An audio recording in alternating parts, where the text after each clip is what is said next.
প্রিয় দর্শক, এটা হচ্ছে লেঙ্গুড়া শাহ শহীদের মাজার।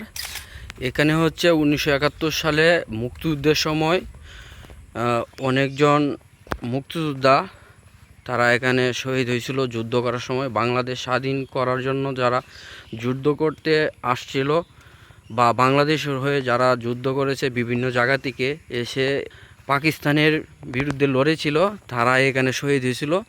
তাদের এখানে সমাধিস্থল করেছে। এখানে 7 জন শহীদ হয়েছে মুক্তিযোদ্ধা। এখানে এই জন্য এই জায়গাটার নাম করা হয়েছিল শাহ শহীদের মাজার। আর ওই যে সাদা জায়গাটি দেখা যাচ্ছে ওইটা হচ্ছে শাহ শহীদের মাজার। অনেক সুন্দর একটা জায়গা, ইন্ডিয়ার পাহাড় ঘেঁষা এই জায়গাটি অনেক সুন্দর। এখানে ছুটির দিনে অনেক পর্যটক আসে। আজকে ছুটির দিন না, তবুও কিন্তু অনেক মানুষ আসছে এখানে এই শাহ শহীদের মাজার দেখার জন্য। আসলে যারা যারা এখন আসেন নাই তারা সত্যি এক অপরূপ সৌন্দর্য মিস করতেছেন। তাই আর দেরি না করে চলে আসুন এই শাহ শহীদের মাজার দেখতে। আসলে এই জায়গাটি হচ্ছে শাহ শহীদের মাজার। এখানে 7 জন শহীদ হয়েছে আমাদের বাংলাদেশ স্বাধীন করার সময় 1971 সালে।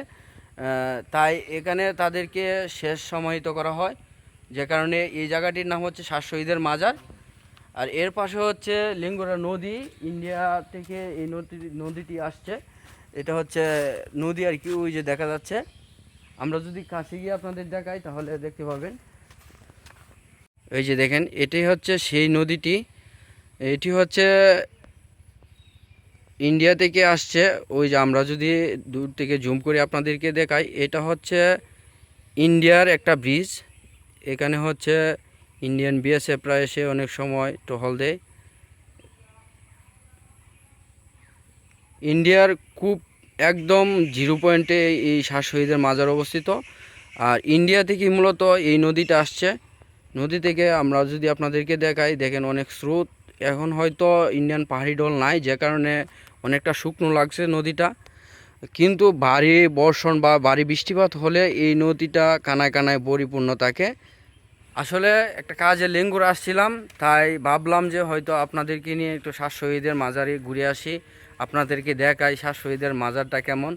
আসলে কলমাকান্দা অন্যতম এবং পর্যটনের মধ্যে বিশেষ একটি জায়গা হচ্ছে এই শাহ শহীদের মাজার। এখানে যারা আপনাদেরকে যদি দেখাই, যারা যারা শহীদ হয়েছিল, আপনাদেরকে যদি একটু কাছ থেকে দেখাই, এখানে যারা শহীদ হয়েছিল তাদের 7 জনের নাম এখানে লেখা আছে।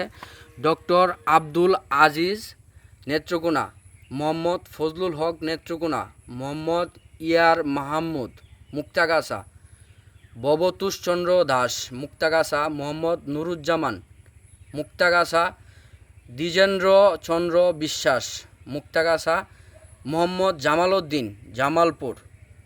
এই 7 জন লোক এখানে 1971 সালে যুদ্ধের সময় শহীদ হয়েছিল।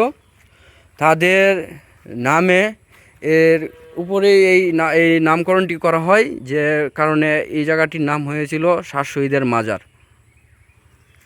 আসলে জায়গাটি অনেক সুন্দর এবং আজকে আমরা আসছি, জায়গাটা অনেক নিস্তব্ধ এবং নীরব লাগতেছে, যে কারণে আরও বেশি ভালো লাগতেছে। এবং ছুটির দিনে যারা আসেন, যদি আসতে চান তাহলে দেখবেন এখানে অনেক পর্যটক আসছে। শাহ শহীদের মাজারের পাশেই কিন্তু এই ইন্ডিয়া, এটি আমরা এখন আপনারা যেটা দেখতে পাচ্ছেন এটা হচ্ছে ইন্ডিয়া, মানে নদীর এই পারে হচ্ছে বাংলাদেশ আর ওই পার হচ্ছে ইন্ডিয়া। যদি আপনারা আসতে চান তাহলে এই সুন্দর জায়গাটি আপনারা খুব কাছ থেকে দেখতে পারবেন। দেখেন নদীর কি সুন্দর রূপ। আসলে যারা এখনও এই শাহ শহীদের মাজারে আসেন নাই, তারা একটা অনেক সুন্দর একটা জায়গা মিস করতেছেন। আপনাদের হাতে যদি সময় থাকে তাহলে চলে আসুন এখনই এই শাহ শহীদের মাজারে এসে ঘুরে যান। সবাইকে ধন্যবাদ, ভালো থাকবেন সবাই। আসসালামু আলাইকুম।